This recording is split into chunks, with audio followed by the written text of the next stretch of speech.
très bonne. Alors, c'était deux périodes différentes parce que les beaux-arts, c'était quand j'étais en province, où j'étais dans une école aussi déjà de mode, mais plus où on apprenait la couture, le moulage, comment faire des vêtements. En fait, j'ai fait deux écoles de mode. Donc, comme il me manquait quand même quelque chose au niveau du dessin, de la création, j'ai fait les beaux-arts le soir, en cours du soir. Donc, c'était là, c'était vraiment la période d'apprentissage. C'était moins ce à quoi j'aspirais, parce que c'était pas de la mode, c'était des dessins nus, comment utiliser de la peinture, comment utiliser un corps dans l'espace, mais c'est vrai que j'ai appris beaucoup de choses. Et c'est mes premières femmes nues que j'ai vues. Et c'est vrai quand on a 14-15 ans, quand vous met un modèle nu comme ça, il faut dire au début, mais c'est vrai qu'on oublie le côté nu et du coup on passe à quelque chose d'un peu plus artistique et on apprend pas mal de choses finalement. Donc ça c'était les beaux-arts, donc c'était vraiment la période apprentissage où on touchait à tout, mais bon, moi ce que j'aimais c'était le dessin, je suis vraiment allé pour le croquis en fait, pour vraiment me perfectionner dans les différentes matières, comment dessiner, comment utiliser le crayon, le fusain, ce genre de choses. Après je suis parti à Paris, j'ai commencé à travailler, j'ai repris mes études au studio Berceau parce que je sentais qu'il me manquait une qualité mode qu'on n'a pas en province. Paris, c'est quand même la capitale de la mode, donc c'est comme ça. Et en fait, le studio Berceau, c'est vraiment une école où il n'y a que deux classes, première année, deuxième année. Ils prennent les élèves sur dossier, c'est un mini concours. Ce qui est bien, c'est que vu que c'est une petite école et qu'il y a beaucoup de gens qui veulent en faire partie, il y a des gens partout, de tout âge, parce que c'est une école privée, donc il y avait des adultes de 40 ans, il y avait des jeunes de 16-17 ans, et il y avait vraiment des Japonais, des Américains, des Africains, enfin, ça venait vraiment de partout. Et le Studio Berceau, on travaille comme ça. Au début de la semaine, on a un sujet qu'on vous donne. À la fin de la semaine, il faut rendre une collection. Et pendant toute cette semaine, on a des cours, on a plein de choses, plein de professeurs qui viennent vous aider, vous donner des cours différents, mais ces professeurs, c'est des professionnels de la mode. C'est pas des gens qui sont là à l'école toute l'année, qui ont appris dans des livres, qui sont des profs. C'est des stylistes, c'est des artistes, c'est des couturiers, c'est des mannequins des fois qui viennent donner un cours, deux cours, des anciens élèves de l'école. Et c'est vraiment, je pense, la différence avec le Studio Berceau. Si je ne me trompe pas, qui doit être la seule école à faire ça vraiment, c'est les professeurs, il y a des professeurs attitrés à l'école, mais c'est des professionnels de la mode qui viennent donner des cours. Donc on touche vraiment à quelque chose qui n'est pas scolaire, qui est vraiment artistique, et même si on a 17-18 ans, on a vraiment l'impression d'être immergé dans la vraie mode, quoi. Je me souviens d'une de mes professeurs qui me disait toujours il faut que ça t'excite, il faut être un peu feignant pour que ça marche. Voilà, un professeur vous dira jamais ça, mais elle était styliste, elle était un peu démente, perchée sur des talons aiguilles.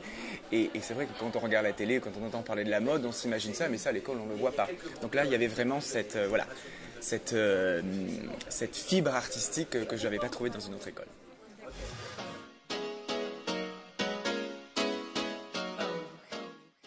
C'était drôle. Là, c'était vraiment le produit provincial qui arrivait à Paris avec ses rêves et ses idées de mode. Je suis allé tout simplement frapper à la porte de Thierry Mugler du studio, qui est un commissariat maintenant. Et j'ai dit oui, bonjour, je voudrais travailler pour vous, avec un petit accent du Sud. Donc bon, bien sûr, j'ai été reçu quand même par la directrice du studio, qui était Rosemarie Rodriguez, qui était aussi une femme du Sud. Donc je pense que c'est pour ça, elle a dû se dire, ce petit gamin de 16 ans qui veut me parler, j'ai dû tomber sur un bonjour et elle m'a reçu. Elle a été très gentille, elle m'a dit honnêtement, t'es trop jeune, et puis de toute façon, ce qu'on vous dit souvent, c'est si t'es pas sur Paris, c'est pas possible. Donc je lui dis mais si je veux vraiment, et elle m'a dit écoute, si un jour t'habites à Paris, reviens me voir, il n'y a pas de problème. Ce qu'elle savait pas, ce que je savais pas non plus, c'est que je suis jamais rentré chez moi, et que la semaine d'après, je suis allé la voir, je lui ai dit ça y est, j'habite à Paris. Donc je pense qu'elle a trouvé le truc un peu drôle. Et elle m'a dit écoute, je te prends en stage. Donc elle m'a pris en stage tout simplement. Le stage s'est bien passé et après ils m'ont proposé de travailler avec eux. Donc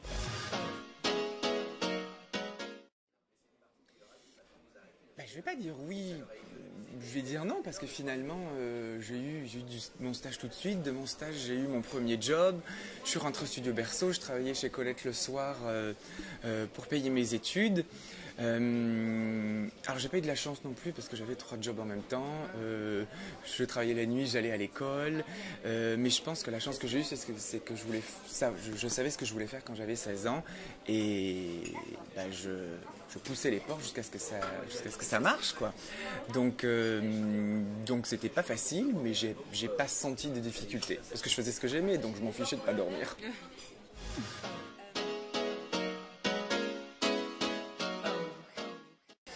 Elles m'ont toutes marqué parce qu'ils sont, ils sont tous différents, ils vous apportent tous quelque chose et puis c'est tous des grands artistes. Donc, mais on va dire celles qui ont le plus marqué ma carrière. La première c'était Mario Testino parce que c'est lui qui m'a découvert. Là, je suis allé d'ailleurs à l'époque je travaillais chez Colette. Colette avait fait une soirée à l'Opéra Garnier avec Saint-Laurent. Donc j'avais fait un super look avec une banane je crois dans mes cheveux. J'avais cousu un pantalon toute la nuit. Et voilà, je m'amusais. Puis il y avait ce bonhomme qui prenait des photos de tout le monde qui s'est un peu attardé sur moi. Voilà, j'ai pris la pose, j'ai souri et rien de spécial. Et c'est avéré que ce bonhomme, ce monsieur, c'était Mario Testino. Je connaissais le nom mais pas le visage. Et en fait, il a envoyé mes photos à des agences de mannequins à Paris en pensant que j'étais déjà mannequin pour me booker pour un job tout simplement. Et l'agence Next, qui était juste à côté de chez Colette, un des bookers m'a reconnu et est venu me voir. C'est comme ça que j'ai eu mon contrat de mannequin. Donc voilà, c'était la première qui m'a vraiment marqué.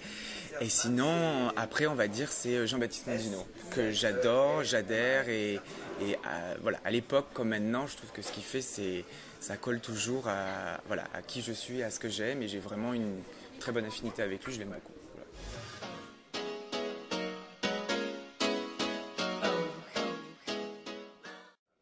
Alors, en fait, j'avais jamais vraiment arrêté. Même en tant que mannequin, j'étais toujours le mannequin qui n'avait pas d'habilleuse parce que je m'habillais mieux que si j'avais une habilleuse. En fait, ça m'a servi à me faire un bon carnet d'adresses, le mannequinat. C'est pour ça d'ailleurs que je l'ai fait.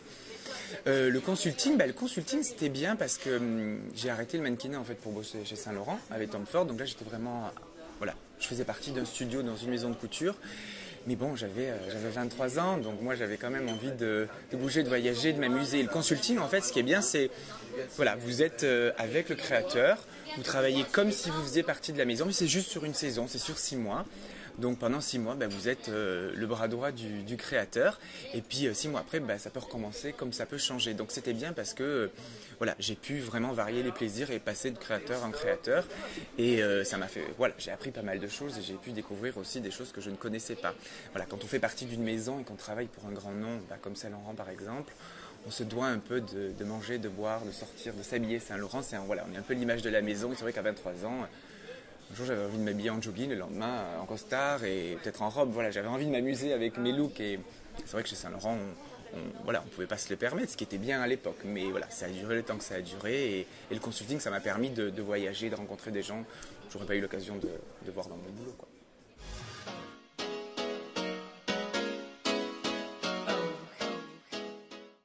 Elle est prévue, elle a toujours été prévue, c'est ce que je vais finir par faire. Mais maintenant, c'est vrai qu'en arrivant à 16 ans à Paris avec des rêves et des envies, j'ai appris beaucoup de choses.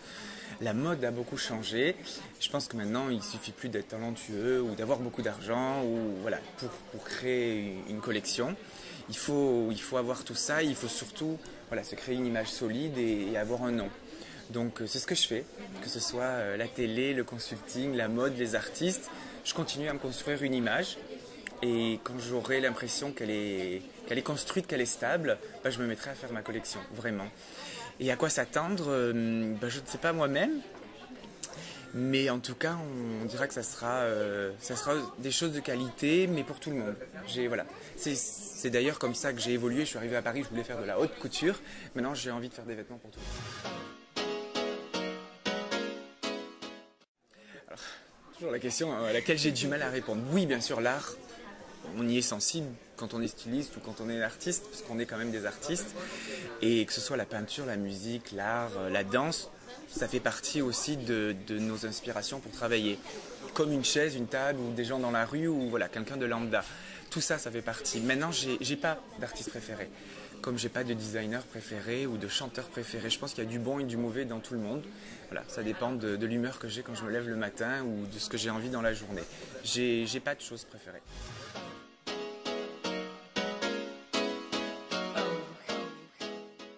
Je pense que ceux qui disent ça, c'est peut-être des gens qui ne font pas de la mode. Après, je peux le comprendre, c'est aussi un business, c'est aussi des vêtements, c'est aussi des produits, mais c'est aussi de l'art selon la façon dont on travaille. Voilà, il y a des designers ou des créateurs qui travaillent la mode comme des produits, pour se faire de l'argent ou qui ne pensent pas à de l'art, mais il y a aussi des créateurs qui font de la mode comme de l'art. Moi, quand je bossais chez Mugler, on ne pouvait pas dire autrement. C'était vraiment de l'art. C'était vraiment, voilà, on se rencontrait, ça pouvait avoir des coups de téléphone à 3h du matin, ils pouvaient partir d'un bout de papier Et puis après, il y a des créateurs qui font des Tom Ford, par exemple, je ne pense, même si j'ai travaillé avec lui, je ne vais pas juger, mais d'après ce que j'ai vu, il ne travaille pas à la mode comme de l'art. Mais c'est bien, il en faut aussi. Je pense que quelqu'un comme Jean-Paul Gaultier travaille la mode comme de l'art. Voilà. Il y a de tout, mais c'est pas ou l'un ou l'autre. Surtout à l'heure actuelle. Je pense qu'il faut faire la mode comme de l'art, mais il faut aussi pouvoir faire la mode comme un business. Écoute, mon conseil, alors je vais le dire aux femmes qui regardent et même aux hommes, c'est vrai que c'est facile à dire, mais c'est d'abord de s'accepter, de toujours essayer les choses, les vêtements, les looks, et le look qui vous correspondra le mieux, c'est celui dans lequel vous vous sentez bien, parce que si vous vous sentez bien, les autres vous verront bien, et voilà. Je sais que c'est un peu peut-être idiot, peut-être bateau de dire ça, mais en gros, si on s'aime pas un peu, on n'aimera pas les autres. Donc mon conseil de mode, c'est de porter ce qui vous plaît.